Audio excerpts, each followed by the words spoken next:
दिखा बांसुरी स्वराज का जीएनजी अंदाज। एंटी पेपर लीक बिल पर पीएम की तारीफ। लोकसभा के मानसून सत्र में बांसुरी स्वराज ने एंटी पेपर लीक बिल पर चर्चा के दौरान पीएम मोदी की जीएनजी अंदाज में तारीफ की।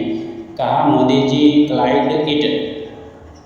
लोकसभा में मानसून सत्र में नीट पेपर लीक पर चर्चा चल रही थी। भारतीय जनता पार्टी की लोकसभा सांसद बांसुरी स्वराज ने इस विषय पर बोलते हुए प्रधानमंत्री नरेंद्र मोदी को जीएनजी स्टाइल की तारीफ दी। बांसुरी स्वराज ने कहा कि पीएम मोदी क्लॉक इट। इस का मतलब है कि पीएम मोदी ने इस मामले को सही तरह समझा। जीएनजी के स्टाइल में बांसुरी स्वराज ने क्लॉक इट कहकर पीएम की तारीफ की। जीएनजी भी इस शब्द का इस्तेमाल किसी भी तारीफ करने के लिए तैयार है।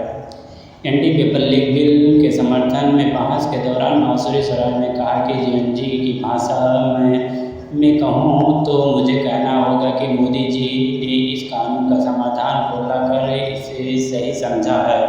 स्वराज ने आगे कहा कि मैं पब्लिक एग्जामिनेशन अनुसूचित संसाधनों की रोकथाम संशोधन बिल 2026 के समर्थन में खड़ी हूँ। यह एक क्रांतिकारी बदलाव लाने वाला संशोधन है। इसकी ज़रूरत न सिर्फ साफ है कि बल्कि यह आज के समय की मांग भी। भाजपा नेता ने आगे कहा है कि इस संशोधन को लाना प्रधानमंत्री नरेंद्र मोदी और उनकी प्रतिबद्धता सरकार की संवेदनशीलता का सबूत है।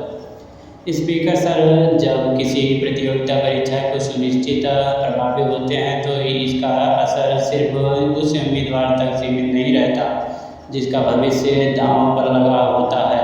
संसद में एंटी पेपर लीक बिल पर चल रही चर्चा। प्रधानमंत्री नरेंद्र मोदी ने रविवार को सोशल मीडिया प्लेटफॉर्म एक्स पर वीडियो शेयर करते हुए भारत की परीक्षा प्रणाली में बड़े बदलाव करने का ज़्यादा प्रदर्शनकारी, भरोसेमंद एवं टेक्नोलॉजी आधारित बनने के लिए इन्फोसिस मेसा संस्थापक नंदन नीलकमणी की अध्यक्षता में उच्च स्तरीय टास्क फोर्स बनाने की घोषणा की। छात्रों को वीडियो संदेश के जरिए संबोधित करते हुए पीएम मोदी ने कहा कि केंद्र सरकार ने परीक्षा में गड़बड़ी रोकने के लिए पहले ही कई कदम उठाए हैं।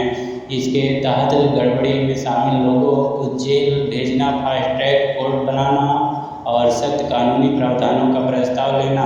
लेकिन पीएम ने जो दिया है कि अब बड़े स्तर पर सिस्टम में सुधार जरूरी है। वही अब सरकार ने पेपर लीक और संगठित परीक्षा धोखाधड़ी के मामलों में समयबद्ध जांच, तेजी से सुनवाई, कड़ी सजा सुनिश्चित करने के लिए पब्लिक एग्जामिनेशंस अनुसूचित संसाधनों की रोकथाम ये एक संशोधन प्रस्ताव दिया है। सरकार की तरफ से यह कदम प्रतियोगी परीक्षाओं से जुड़ी हालिया विवादों के बाद उठाया गया है। नीट पेपर लीक के बाद सरकार को कड़े विरोध का सामना करना पड़ा था, जिसके चलते धर्मेंद्र प्रधान ने अपने मंत्री पद से इस्तीफा दिया।